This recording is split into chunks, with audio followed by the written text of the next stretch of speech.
Bueno, continuando con este recorrido 3, tengo el agrado de estar con la doctora Silvina Mondragón, de la Facultad del Centro, Universidad del Centro. Ella nos va a hablar de la visión del otro en la conquista de Canarias, continuando lo que habíamos visto con el doctor Reitano, de este proceso de expansión y siendo Canarias como es un punto clave para entender esta expansión posterior a América. Bueno, querida Silvina, muchísimas gracias por estar aquí. Te dejo entonces al público. Gracias, Víctor. Es un placer, un honor la invitación, un honor compartir este espacio con vos, con Marinés, con Susana, con Emir, con colegas entrañables y maestros sobre todo, ¿sí? Así que bueno, en primer lugar, gracias. Y en segundo lugar, gracias también por haberme invitado a pensar un tema que realmente considero que en la actualidad debe ser revisitado, repensado, sobre todo a partir de nuevas escalas historiográficas. Creo yo que la importancia que está adquiriendo el Atlántico como espacio no solo geográfico, sino un espacio geopolítico, un nodo de poder y de reconfiguración de identidades, de configuración también de nuevas identidades políticas, sociales, culturales y económicas, nos obligan a volver a mirar cuáles fueron los primeros pasos en términos de expansión territorial del Reino de Castilla. Para eso tenemos que volver la mirada para entender cuál fue la lógica expansiva del reino castellano y de España después, que es tan cara a nuestra realidad americana, a nuestra condición de americanos, ¿sí? Tenemos que volver necesariamente, nobleza obliga, vamos a tener que volver la mirada al mundo medieval y a las lógicas de poder político, de dinámica política tardo-medieval. En ese sentido, elijo comenzar diciendo que la colonización de las Islas Canarias, lo que nosotros conocemos como proceso de colonización de las Islas Canarias, es un proceso absolutamente derivado y conexo al proceso de expansión territorial de Europa en la Baja Edad Media. ¿Por qué digo producto de expansión territorial europea? Todos sabemos que durante el feudalismo ideal, el feudalismo modélico, Europa se repliega de alguna manera sobre sí misma y lo que hace es custodiar en todo caso fronteras, límites interiores, en el caso de que optemos por definirlo de otra manera. Pero digamos, es real que hay, excepto las cruzadas, hay un fenómeno de Europa hacia adentro, no pensamos una Europa hacia afuera.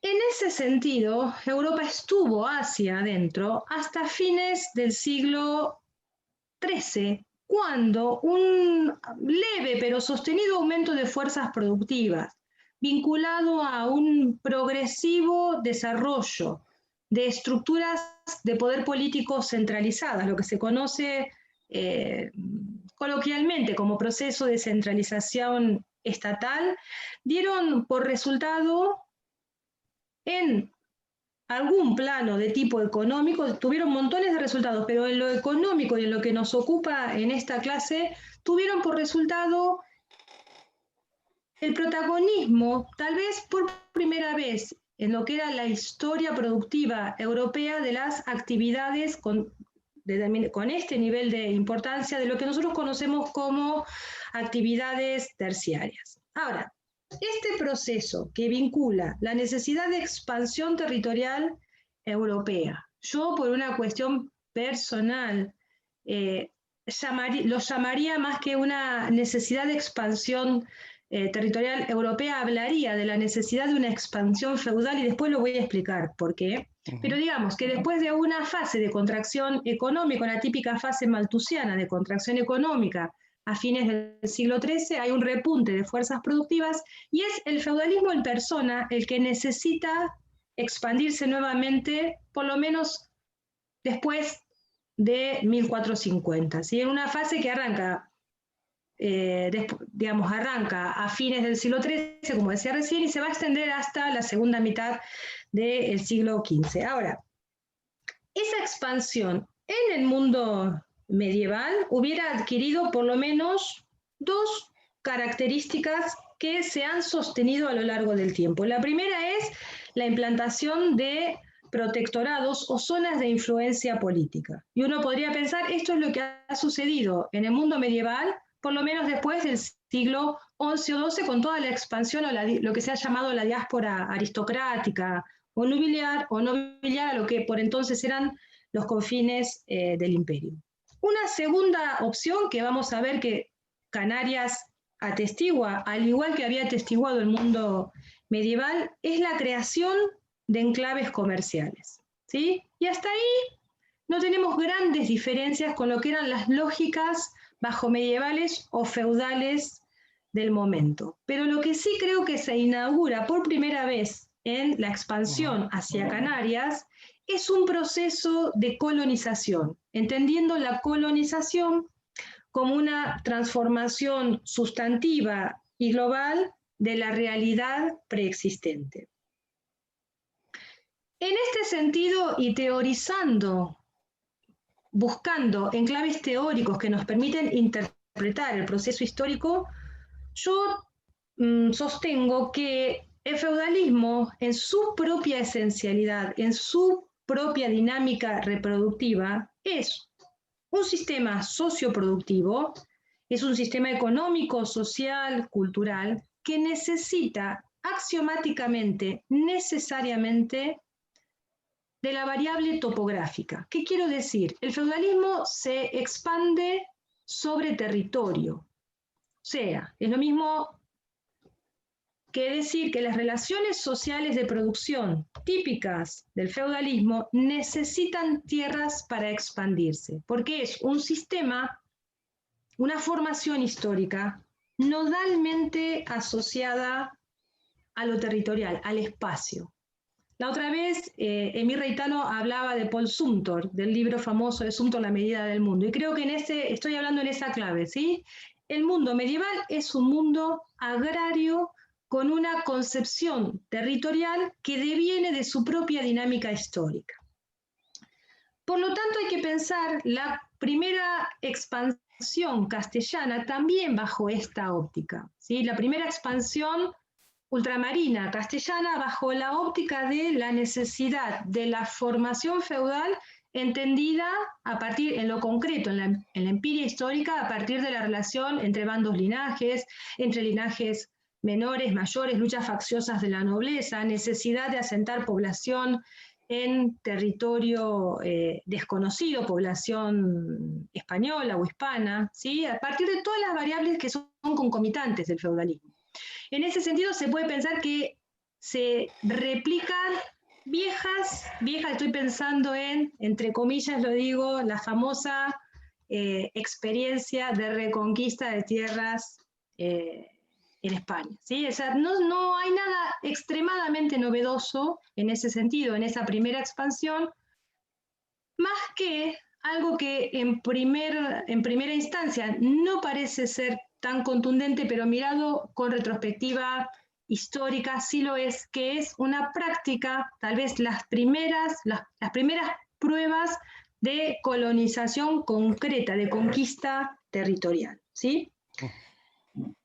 Tenemos que hacer para eso, para entender la lógica expansiva sobre Canarias, hay que reconocer que hasta bien entrado el siglo XV, la lógica de reconocimiento del territorio, de asentamiento de población, de intercambio cultural, social y económico con la población nativa, de la que después voy a hablar, se formula bajo lógicas estrictamente medievales. ¿Qué quiero decir?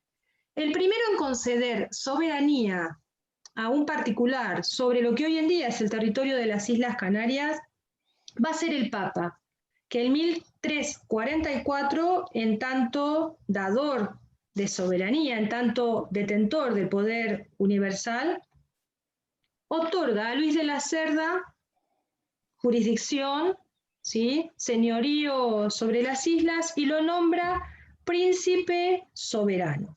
Ahora, tenemos que saber que la corona, el reino castellano, no asiste impávido a esta cesión de soberanía, sino que por primera vez comienza la monarquía castellana a tomar un interés muy concreto sobre el territorio, sobre las posesiones y sobre todo sobre las posibilidades materiales que ofrecían las Islas Canarias, con lo cual se inicia una puja gradual pero consistente en el tiempo, que se sostiene en el tiempo, entre el poder regio y el poder papal. Eso podríamos llamarlo como una etapa absolutamente medieval de poder universal sobre las islas. Sin embargo, esta necesidad de la corona castellana de regir los destinos canarios, sobre todo a nivel de lo que las islas tenían de potencialidad material, hace que se inicie una etapa, una segunda etapa, yo diría de intervención señorial, que al igual que en el continente, consiste en el otorgamiento, ¿sí?, a cambio de una remesa, en este caso va a ser 1/5 de los bienes exportables, el otorgamiento del control del territorio en una relación absolutamente feudo-vasallática, podríamos decir, entre Enrique III de Castilla en 1402 y un caballero normando muy conocido en las Islas Canarias y muy conocido porque es el que construye la famosa crónica Le Canarien, que es una descripción detallada de lo que va encontrando en el territorio cuando hace sus primeras incursiones. Hago un paréntesis y señalo que se tenían mapas de las Islas Canarias relativamente tempranos, a mediados del siglo XIV se conocía bastante bien la geografía de las islas, así que de Betancourt no es que es un osado marinero, no tiene grandes dotes de marino, sino que conociendo cartografía preexistente, en 1402 toma la titularidad de lo que va a ser definido en la realidad como un señorío inmune, con todo lo que eso significa. Obviamente se le conceden 2 poderes fundamentales para la lógica feudal, que es el poder de acuñar monedas y el atributo de la alta justicia. Así que en Betancourt tenemos a un personaje, un caballero normando, que pensándolo en esta lógica de expansión clásica, medieval, conocida desde antaño en la Europa occidental del periodo, inicia una expansión, pero que no tiene nada de novedoso, es una expansión en clave todavía medieval, ¿sí? Yo no creo que acá podamos ver una gran ruptura hacia el mundo moderno atlántico.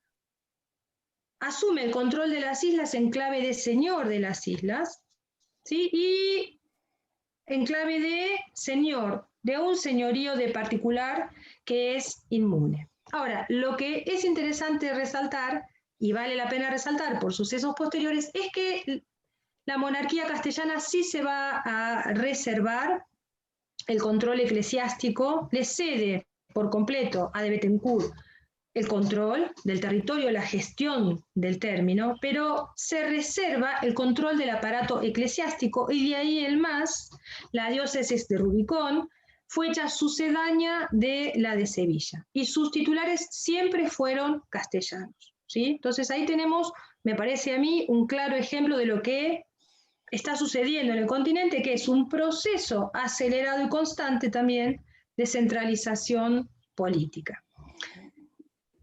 De Betancourt le va a ceder el control del señorío inmune al conde de Niebla, posteriormente este se lo va a conceder a Alfonso de las Casas, y hay que entender que esto está enmarcado en las luchas facciosas de la nobleza castellana, ¿sí?, de la época de los prolegómenos y luego de la época trastámara, con todo lo que eso significa y que no viene al caso nombrar en esta clase porque necesitaría mucho más tiempo del que tenemos. Sí vale la pena reseñar que las islas son gestionadas como se gestionaban señoríos castellanos, no tanto franceses. ¿Qué quiero decir con esto? Que lo que la corona pedía, si bien intentaba un progresivo control político de las islas, lo que solicitaba a los pobladores y a los quienes les concedía permiso para conquistar, para afincarse, para concederles poder políticos sobre personas, era generalmente un porcentaje de los bienes exportables. A diferencia de los señoríos franceses que generalmente aplican una renta de acuerdo a un criterio puramente espacial, territorial, agrario si queremos, ¿sí? En este caso, lo que pide la corona es un porcentaje de los bienes exportables y esto no es menor porque tempranamente, después voy a mostrar cómo tempranamente Le Canarien ya habla de la horchila, no es menor porque precisamente por este producto en las Islas Canarias, específicamente en Fuerteventura, se desarrolla un líquen protagónico y protagonista de lo que van a ser la expansión de los circuitos mercantiles en el siglo XV, que es la horchila. Es un líquen que servía y sirve todavía para teñir de morado lanas y sedas, solo lanas y sedas, no otro tipo de tejidos. Y aunque a nosotros nos parezca un dato menor, en realidad la horchila, aceleró, fundamentó, sostuvo, argumentó la presencia económica o el protagonismo económico de las Islas Canarias en los nacientes mercados ultramarinos. Además de horchila, las islas aportaban azúcar, cuero, otros productos primarios que resultaron sumamente valiosos para la expansión en clave comercial. Desde la perspectiva macrohistórica, esto sería un primer acercamiento empírico, analítico. De una perspectiva macrohistórica tampoco tenemos que desconocer la constante beligerancia a lo largo del siglo XV entre Castilla y Portugal. Y en este punto, la expansión hacia Canarias y la posterior toma de decisión, de toma de poder absoluto de gestión sobre las islas que va a ser la corona castellana a fines del siglo XV, está enmarcada, contextuada por esta beligerancia que caracterizó a todo el siglo XV. En ese sentido es fundamental, hay que resaltar la firma del Tratado de Alcazoas en 1479, más precisamente el 4 de septiembre de 1479, en el que se le reconoce a los reyes católicos el derecho sobre las islas, se las reconoce como parte, ¿sí?, de Castilla-Aragón.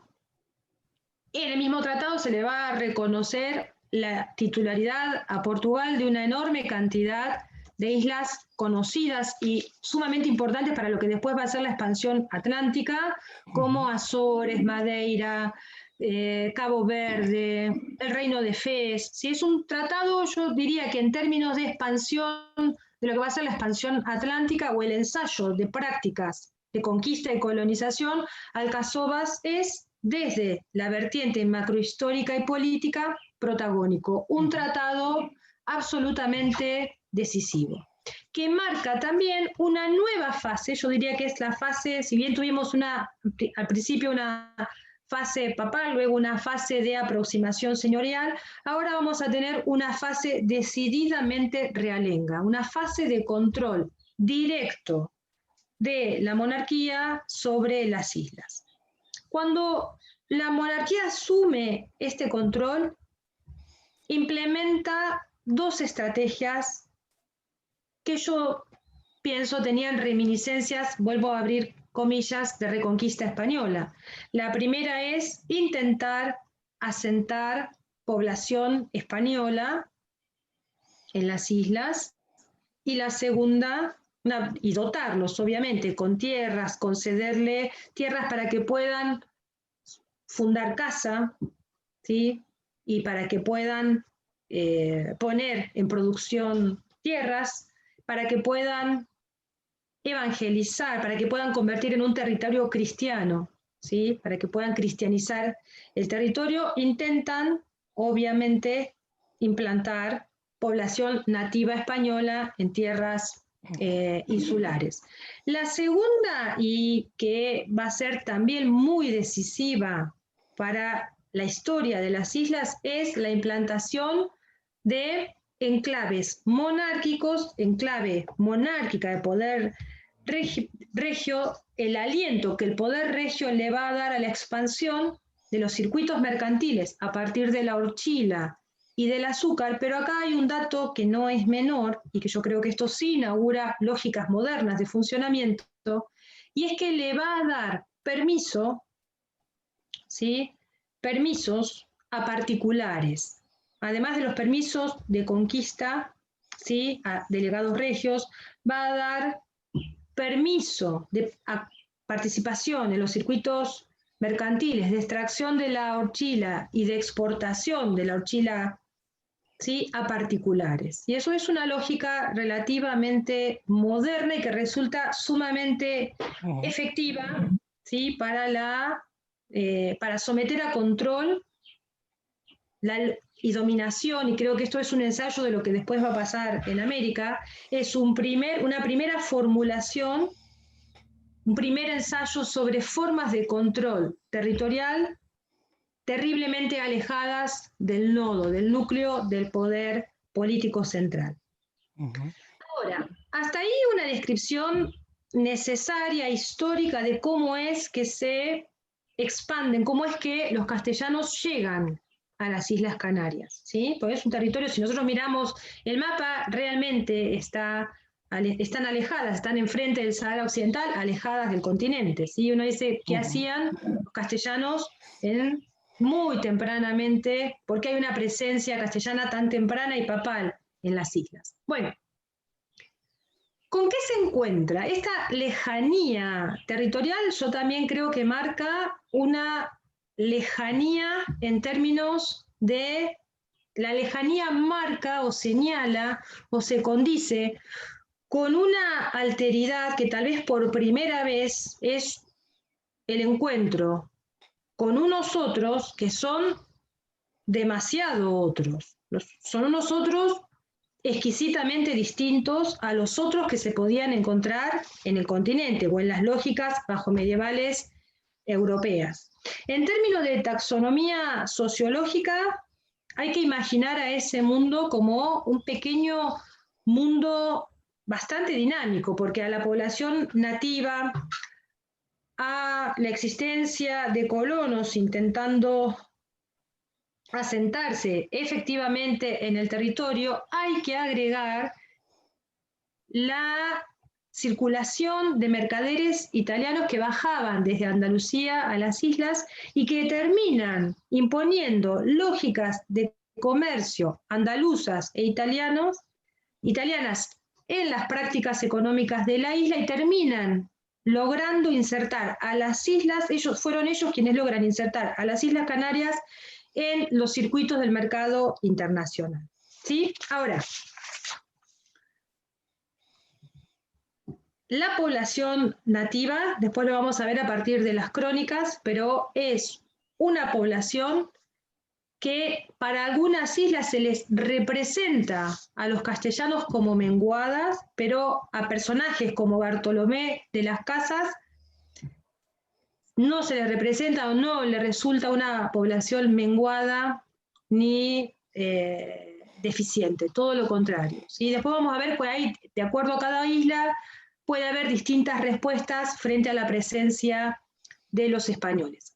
Antes de llegar ahí a la forma en que las fuentes relatan al otro, relatan la alteridad y cuentan cómo es que se encuentran españoles con isleños, sí es importante saber que sobre las islas va a caer o se va a desplegar todo el aparato judicial, toda la reforma judicial, sobre todo a nivel de la itinerancia conocida, de la clásica itinerancia conocida de los tribunales de justicia en Castilla, que se tornan que se terminan estableciendo y fijando territorialmente. Con esto quiero decir que el aparato de justicia, la creación de tribunales fijos, va a caer también o se va a establecer también en las Islas Canarias, lo cual señala, es un dato más del proceso de centralización política estatal que termina dando por resultado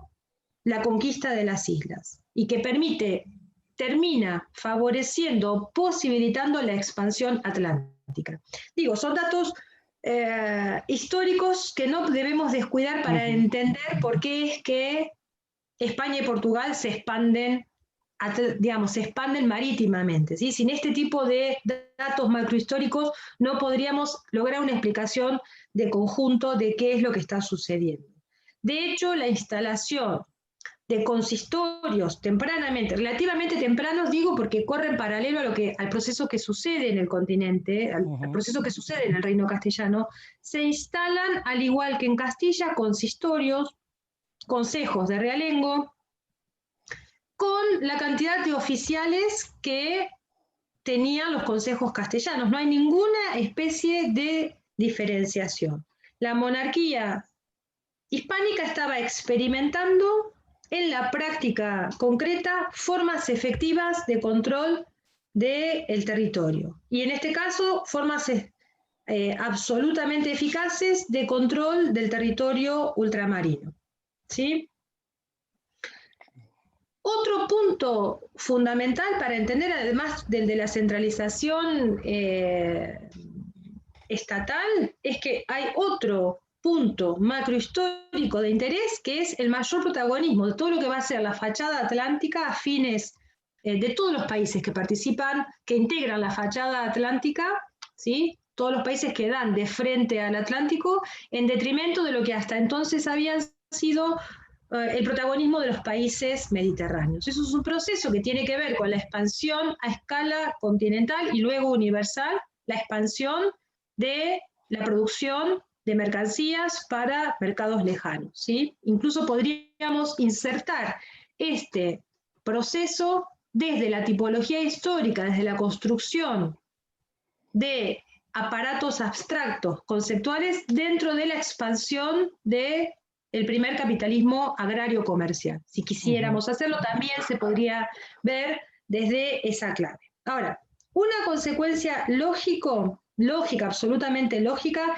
es que la monarquía castellana asume formalmente, bueno, Castilla y Aragón, ¿no? Asumen formalmente el control del territorio en 1477, ese es el año fundante, coincide con la conversión en señoríos de realengo. Las Islas Canarias es un archipiélago de 7 islas, en este caso convierte, o sea, gestiona directamente la monarquía, las más grandes, Tenerife, Gran Canaria y La Palma, que van a comenzar a ser señoríos de realengo, y acá lo interesante es que va a ser sometida a esclavitud a la población local, lo cual no es un dato menor.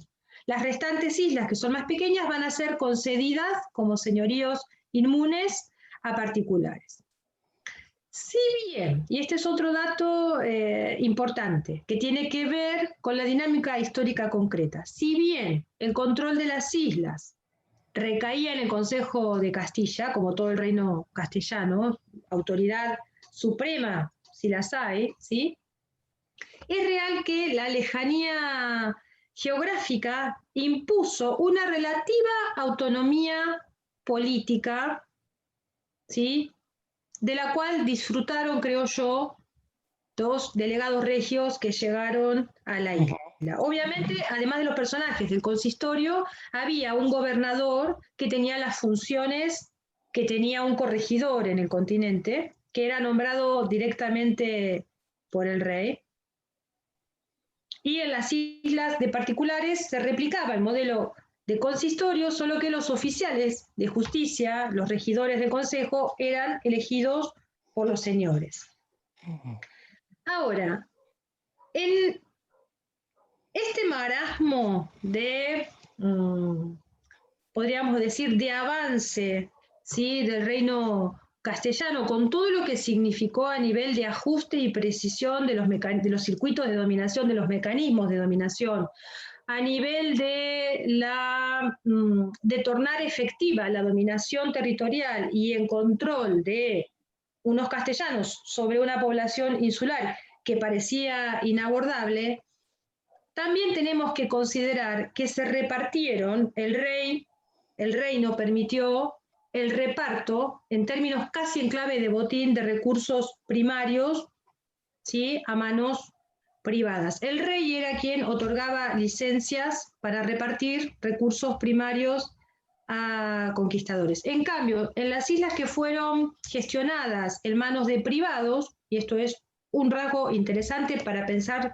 luego la alteridad, la otredad, los privados permitieron a los colonos y a los nativos libres el acceso irrestricto, casi sin condiciones, a la tierra, ¿sí? Se pagaba un tipo de renta, pero que era definitivamente laxa respecto del tipo de rentas que se pagaban en el continente.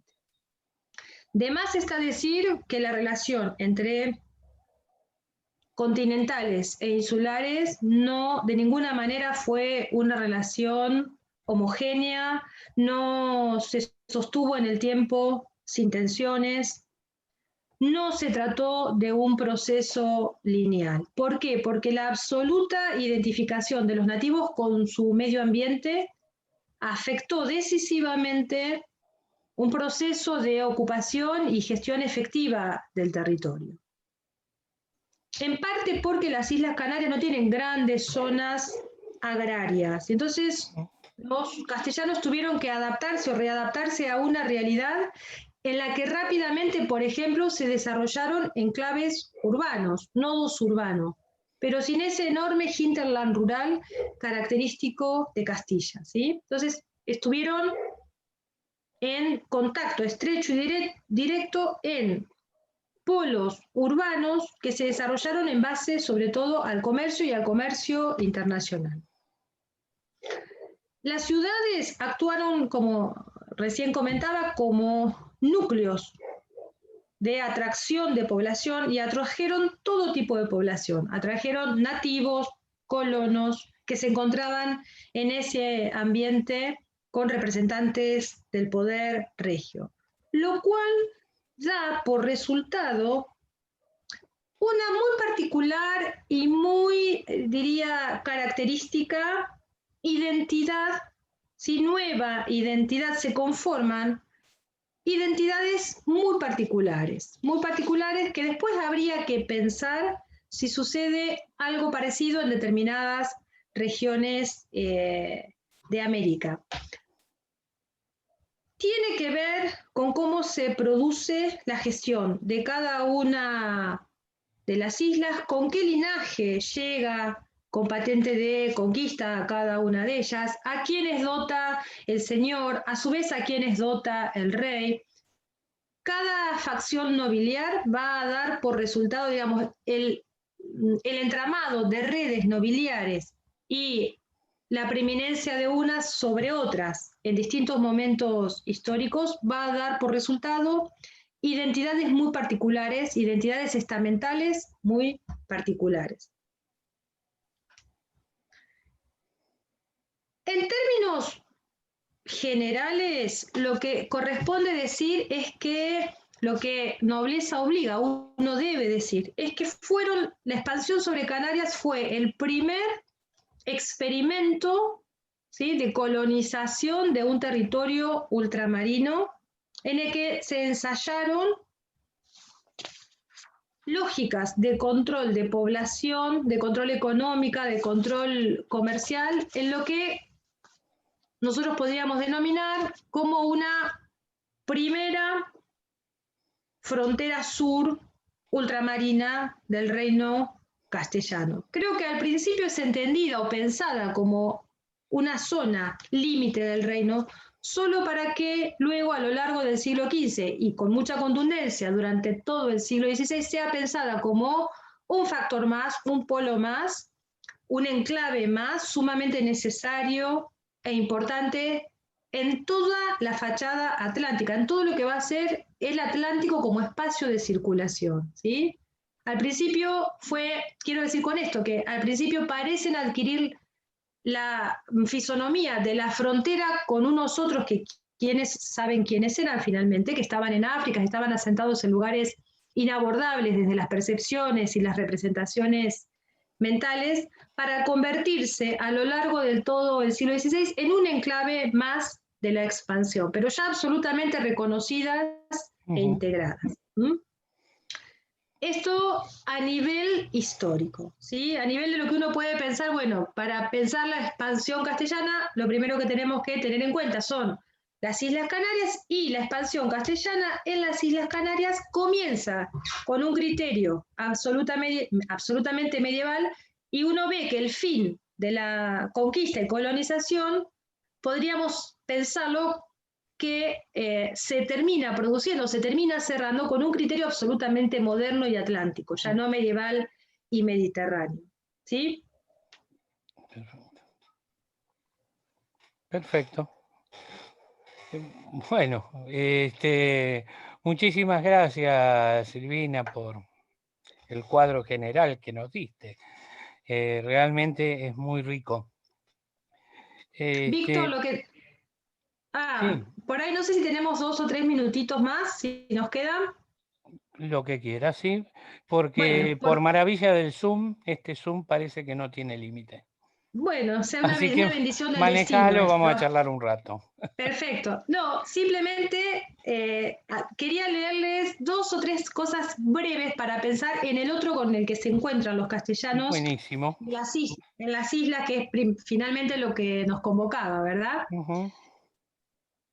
Por ejemplo, en el año 1404 cada isla tiene un rey. Los castellanos, se encuentran que, o los delegados regios se encuentran que las islas tienen reyes. O sea, a ellos se les representan esas figuras como figuras reales. Habría que ver en la realidad de cada etnia particular. Nosotros por ahí podemos pensarla más en clave de sociedad de rango, jefe tribal, etc. Pero independientemente de la conceptualización, en 1404, por ejemplo, en Le Canarien, se observa cómo el rey de la isla de Lanzarote, previo pago, requirió a Bettencourt ser bautizado. Y eso ya es un dato sumamente interesante, porque nos está hablando, ¿sí?, de un intercambio cultural. No sé si corresponde pensarlo en términos de imposición cultural, pero la crónica relata que después del rey van a pedir ser bautizados todos los personajes, todos los colonos de Lanzarote. En el caso de Gran Canaria, con esto quiero decir, hay lugares donde los colonos parecen más amigables y otros en los que la resistencia cultural es mucho más fuerte. Para el caso de Gran Canaria, anotan: las gentes que viven en ella son un gran pueblo. Se dice que hay 6.000 hidalgos, además de los de la otra condición, o sea, de los nativos. Tienen trigo, habas, cereales de toda clase, todo crece allí. Son grandes pescadores, nadan admirablemente. A ellos les llama poderosamente la atención la habilidad para nadar. Y acá empiezan los problemas, ¿no? Van totalmente desnudos, aparte de unas bragas que son de hojas de palmeras, y la mayor parte de ellos llevan emblemas tallados en su carne, evidentemente se tatuaban, de diversas maneras, cada uno a su gusto. Llevan sus cabellos atados detrás como si fueran una trenza. Pero acá es interesante porque luego en las crónicas que se van a escribir sobre América es difícil encontrar este tipo de anotación. Ellos dicen: son gente hermosa, bien formados, y sus mujeres son muy hermosas, vestidas con pieles para cubrir sus miembros vergonzosos. En la isla de Fuerteventura, que nosotros llamamos Herbania, y acá por primera vez aparece en Le Canarien, en la crónica, un dato que es fundamental. Me interesaba rescatarlo para ver cómo es escrito, para poder observar la nitidez del cronista, la claridad mental, ¿no? Dice: en la isla de Fuerteventura, que nosotros llamamos Herbania, crece una grana que vale mucho, que se llama horchila, que sirve para teñir paños u otras cosas, y es la mejor grana de aquella grana que se puede encontrar en cualquier país por su condición. Y si un día la isla es conquistada y puesta a la fe cristiana, aquella grana será de mucho provecho al señor del país.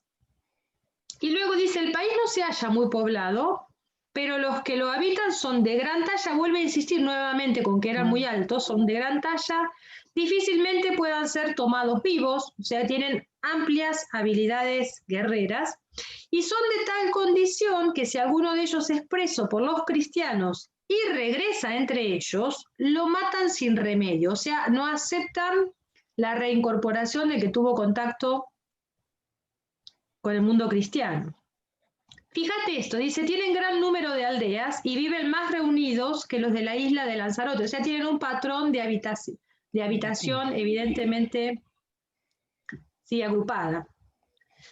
Luego, más adelante en el tiempo, Bartolomé de las Casas, hay fuentes exquisitas para pensar las Islas Canarias. Le Canarién es una, luego hay acuerdos del Cabildo, está toda la documentación disponible en la web sobre el Consejo, documentación en el Registro General del Sello de Islas Canarias. Y luego a mí me gusta mucho particularmente toda la descripción de Canarias que aparece en la brevísima relación de la destrucción de África que hace Bartolomé de las Casas, ¿sí?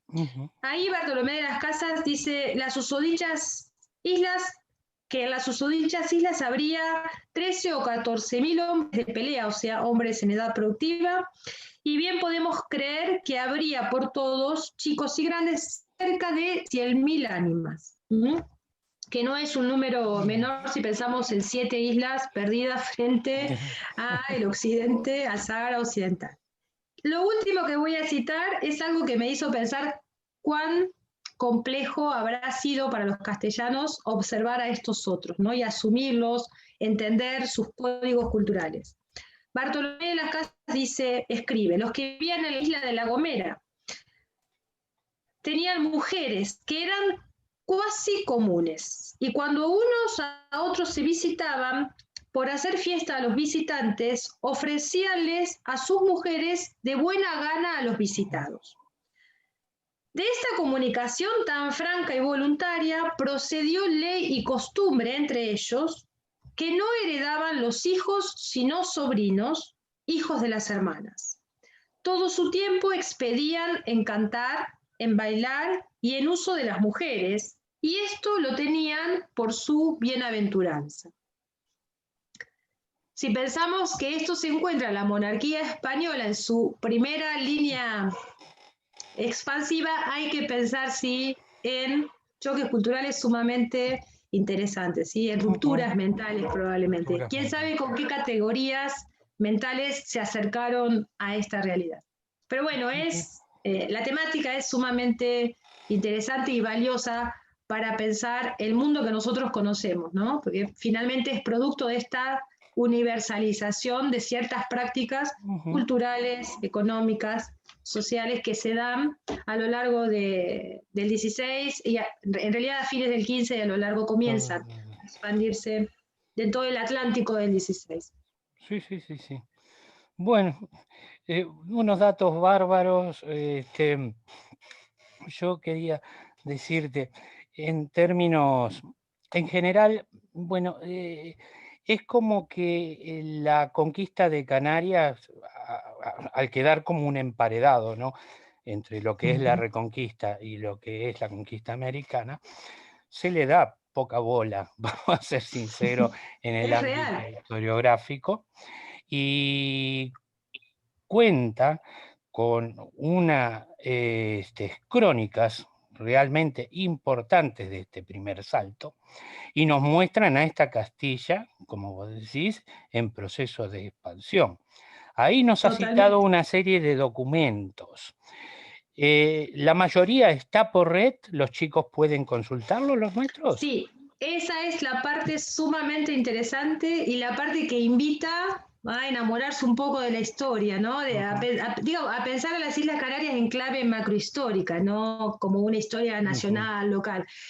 todo está, todo en el cabildo de cada una de las islas está disponible la documentación y luego Bien, simplemente con buscar Le Canarien, por ejemplo, aparece.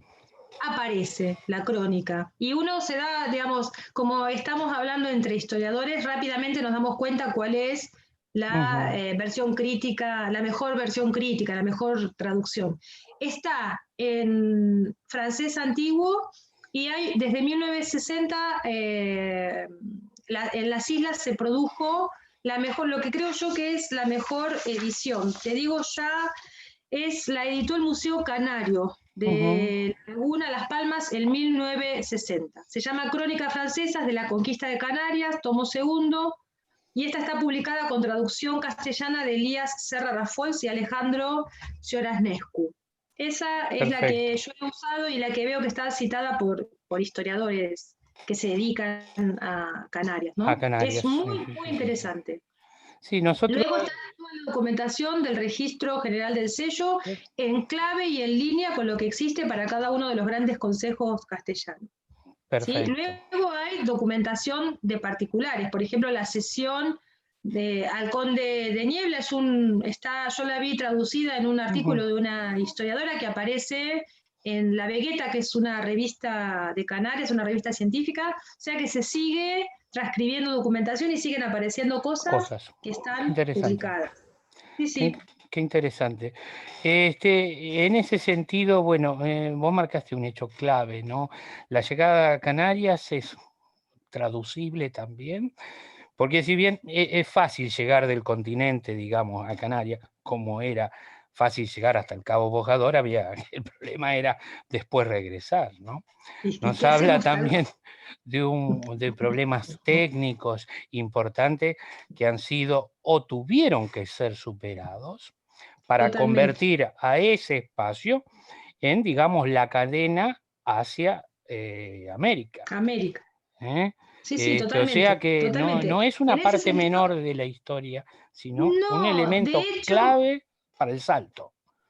de hecho, Colón, creo que sus dos primeros viajes, no quiero faltar a la verdad histórica, habría que Ujú, ver en cuáles, pero sé que en más de uno de sus viajes la primera escala es la isla de Las Palmas. ujú. De hecho, todavía se conserva la iglesia donde oraba y rezaba Colón antes de partir hacia Sí, América América. como un monumento muy especial Ujú, eh, en Las Palmas, ¿sí? Eso es un lugar casi de culto, te diría, para la población local actual. Se ujú. sabe, se tiene información en la bitácora de viajes de Colón que estoy diciendo, las primeras veces que se aventuran al Atlántico, que va a terminar a la postre con la llegada a América, se hacen escalas necesarias porque se pertrechan, porque se Claro. sube Sí, sí, sí, sí. bienes para la expedición, en fin, se pertrechan las naves y se produce todo el habituallamiento en las Islas Canarias, no antes. Ujú. Así que sí, son un enclave fundamental en esto que vos decías, que es el reconocimiento del Atlántico, de las rutas atlánticas, de las posibles rutas atlánticas. Y obviamente el Cabo Bojador es Es, el gran claro, cuco del momento. el gran Allá como. aparece, sí, sí, en De Sí, Canariera sí. aparece muchas veces la descripción de ese lugar, ¿no? Como un lugar, casi un cabo infernal. Vos sabés que con los chicos el primer recorrido que hicimos es sobre el románico. Y es Ajá, increíble que en Canarias es el lugar más meridional de la Tierra donde lo encontramos, en una torre, creo que es en la isla de Lanzarote.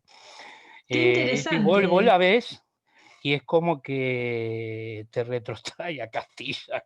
Es una torre castellana perfecta, por lo menos en la arquitectura románica, viste, es un cuadrado bien. Sí, Bien. sí, sí. Tiene 10 metros, creo, de altura, pero es digamos, la patente demostración de la llegada del castellano. Es la patente, claro, sí, tal cual. Sí, sí, Esto, es el eso es muy sello. lindo, bueno, Sí, sí. son cosas acá, anécdotas que van de la mano Pero a este problema, ¿no? que corrobora lo que estamos diciendo, digamos, esos primeros acercamientos, la forma en que se hace, la necesidad de asentar el control de efectivizar el de control del efectivizar territorio. el control del Sí, territorio. sí, Y sí, esto va sí, dando totalmente. diversas formas y por eso vemos acá, digamos, un abanico, ¿no? Si bien estas Sí, 7 islas, 8, si contamos una deshabitada, forman parte exacto. de Sí, todo sí. un entramado en el cual la monarquía aprobó todo. Es Yo decir, creo que el privado, son, el público, sí, sí, sí, todo, el mixto. todo, realmente Vamos, todo. sí, y muchas de estas formas después las veo muy reproducidas en términos de lo que contabas de esas crónicas en Filipinas. Es decir, Claro, claro. con todo este proceso de evangelización, de Mm, acuerdos entre indígenas, de evangelizar primero mujeres también, y también a jefes tribales, con lo cual te arrastras al Yo he conjunto. leído, me causaba, la verdad es que esto ya es como del disfrute del historiador, Sí, ¿no? Me sí, sí. causaba simpatía ver cómo reflejan o retratan como muy bellas a las mujeres canarias, que no es lo que pasa en América. Yo he leído las crónicas americanas, sobre todo crónicas de América Central y Sudamérica, Sí, ven como muy feas a las indias, las ven mugrientas, les sí, suena espantoso que se bañen una vez al año, generalmente cuando paren y nunca más, les parece espantoso ver que van desnudas. En cambio, acá se encargan de reflejar la belleza de los la nativos, belleza, ¿sí? ¿no? La altura, los cuerpos profesionales, los cuerpos bien proporcionados, las habilidades y las destrezas personales, físicas, el que sepan nadar, el que corran, ¿sí? Como Bueno, gacelas, cosas que ellos por ahí no podrían, no estaban pero acostumbrados a digamos, hacer. el español estaba más acostumbrado a eso porque las primeras pobladores supuestamente de Canarias, creo entender, son de la bereberes, Sí, sí, son correcto, me bereberes, acuerdo. sí, sí, Claro, sí, ellos sí, estaban más totalmente, sí, sí, acostumbrados sí. a ese Sí, tipo de a esa fisonomía, digamos, fisonomía. ¿no? Sí, sí, Resaltar, totalmente. ¿no? Esto tiene muchísimos parangones y muy interesantes. Bueno, Silvina, te agradezco muchísimo la ilustración de todo este No, conjunto. Creo que ha sido una hermosa visión de todos los planteos que se pueden trasladar y al mismo tiempo llamarlo a los chicos a este desafío de ver estas documentaciones, estas crónicas, que ahora que tenemos la posibilidad de poder por internet hacernos de ellas, es un obviamente. material absolutamente valioso para repensar estos problemas. Hay material, te puedo asegurar, Víctor, material de sobra para hacer tesis de grado y posgrado. Hay Sí. mucho material disponible, lo que hacen falta son preguntas Son preguntas nuevas. nuevas. ¿Sí? Es lo Exacto. principal. Bueno, Sí. te agradezco entonces. Muchísimas gracias. Cerramos acá el video. No, Apago la gracias a grabación. vos.